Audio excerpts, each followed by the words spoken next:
Is Arbeloa ball is officially dead? Are Real Madrid going for another Ancelotti ball? Is Xabi Alonso was that bad? Like Real Madrid just dropped point against Girona. The scoreline was 1-1 and the scoreline didn't convince me. Like it was a pretty simple game. The Real Madrid don't look like they have a plan.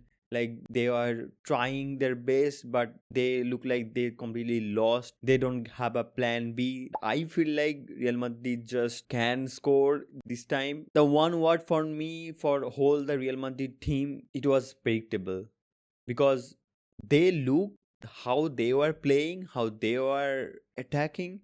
It was really predictable, and Girona defenders, Girona players, midfielder was predicting Real Madrid just like a what should I say? Just reading Real Madrid just like a book, and it wasn't a good performance, not a convincing performance for Real Madrid. So let's talk about the game. Let's talk about how the game gone, how the first half gone, how the second half gone. The banger goal from Fede Valverde, an absolute a rocket from Lemar, and the goalkeeping masterclass of Girona. So let's just start with the lineup. So in the lineup, Lunin was playing as a goalkeeper. Carvajal was right back. Militao or Asensio was playing. I think Asensio was playing in this match because Rudiger will be rested because he was playing back-to-back matches. Garcia will be starting. Carreras, I think, got rested. Valverde was playing in the right midfielder. Bellingham was starting this match. After a long time, Bellingham starting as a starter. Camavinga was starting, I think, because Taumani did got fatigue because he was starting back-to-back matches. And Brahim Diaz was starting in the left hand side as a left winger, Vinicius and Mbappe in the front. And also in the Girona side, Gazzaniga was starting in the goalkeeper, Moreno was starting as a left back, Reis and Frances was a center back, Martin was starting as a right back, Whistle was the defensive midfielder, Unahi was starting as a left winger, Lemar and Martin in the midfield as a more of a number 10 position or more of a attacking midfielder.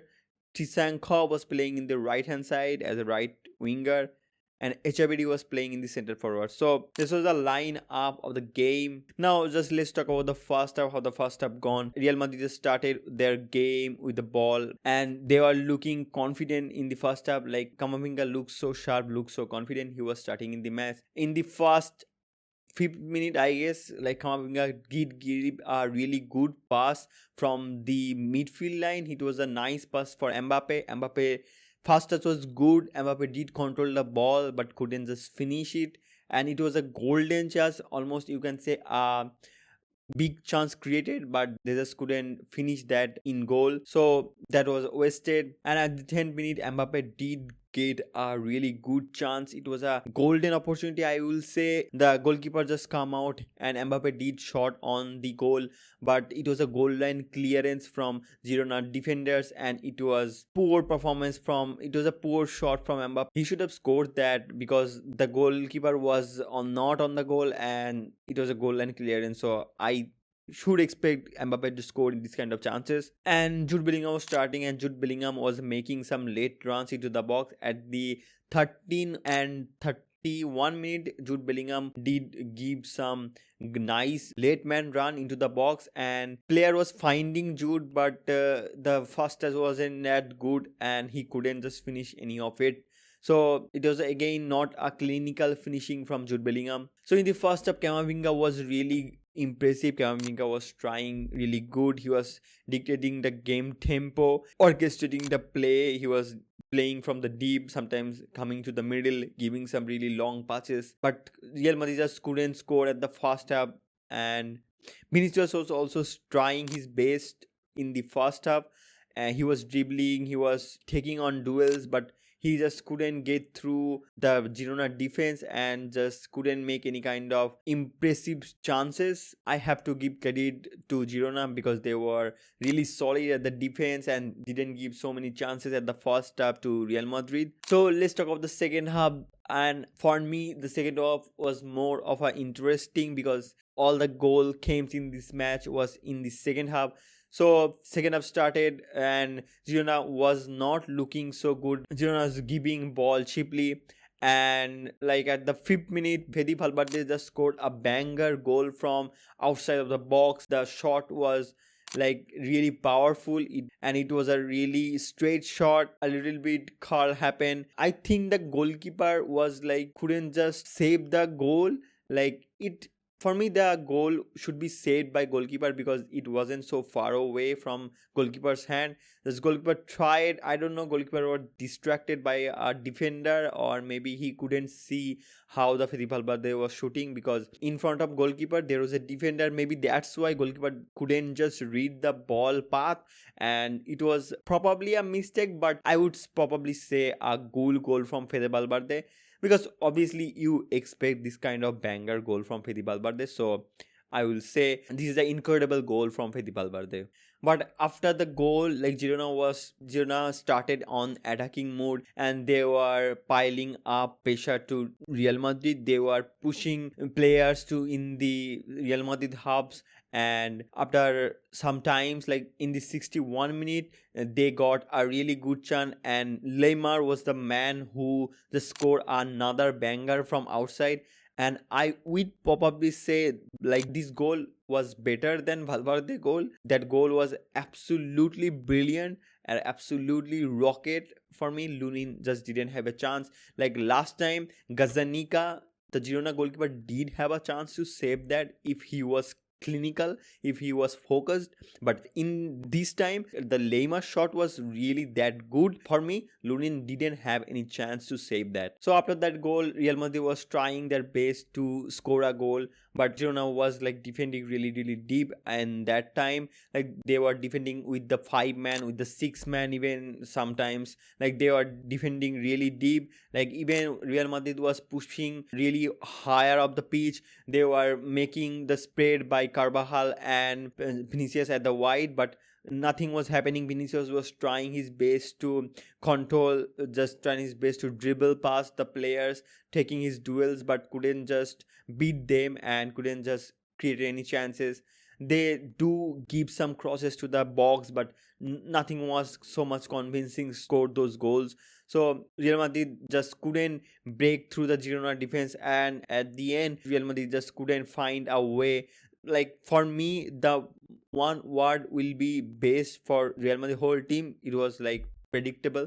They were really predictable. Their attack was predictable, and the players' movement was predictable too. Like I don't know, Real Madrid did have a plan in this game or not, but I feel like they were completely lost. They don't look like they have a plan, so it's not a convincing performance for me. If you tell me that Real Madrid is going at the Bayern Munich at the Allianz Arena with this kind of game plan, with this kind of performance, then I am not thinking Real Madrid is going through the quarterfinal and beating Bayern Munich. So that wasn't a convincing performance from me. And I also want to talk about the Arbeloa ball. So Arbeloa ball is not working for me. Xabi Alonso was more good manager than Arbeloa, because if you see the statistic of Arbeloa and Xabi Alonso, then you will probably agree with me, because Xabi Alonso plays 34 matches in all competition, 24 wins, 4 draws and 6 lost. And Arbeloa plays 19 games in all competition, 13 wins, 0 draw, 6 lost. Now in terms of losing game, Xabi Alonso was sacked because he was losing game. Like he lost the Copa del Rey match. Like after that game, Xabi Alonso sacked at the January, and Arbeloa did came as a manager of Real Madrid. But now if you see the losing game, Arbeloa already matched the losing points or losing games to Xabi. Even Arbeloa didn't play 15 games. Like Xabi Alonso lose this 6 game in 34 matches, and Arbeloa lose 6 game in 19 matches. That's a really bad coaching from Arbeloa, and that wasn't convincing for me. I saw many times like Arbeloa ball looks like they were relying on the individual brilliances, and it's not look like they have any structure. They not look like they have any plan. Like in Xabi Alonso time, they do have a plan in terms of position, they do controlling the game. But in Arbeloa match, in terms of position, in terms of attacking, in terms of defending, I don't think they have a plan like in this matchup. They don't have a build-up pattern, they don't have an attacking pattern, or they don't have a plan B or C. It's not convincing for me. So let's just talk about the game best player, and for me the whole Real Madrid team best player was Valverde.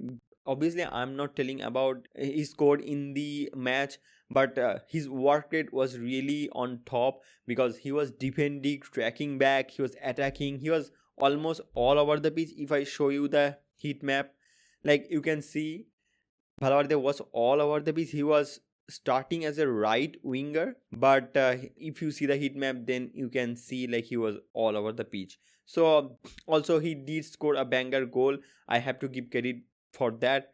And for me, like Mbappe wasn't looking so like clinical, so because he did have two or more chances to bury them, he just couldn't bury them. And we expect Fede Valverde to score banger goal, but to score in this type of matches from that distance, like it is a really good performance for Fede Valverde. And one word to describe Fede Valverde, he was unpredictable. Like no one predicted Fede Valverde will make a goal in these matches from that distance. Everyone was thinking the main threat will be Mbappe or Vinicius Junior. Like if you show the Mbappe graph, then you can see Mbappe, I have seen in Bayern Munich match, Mbappe was playing more on the right hand side. As you can see the heat map, Mbappe was more on the right hand side, because earlier like Mbappe and Vinicius was just colliding. They were two in the left hand side.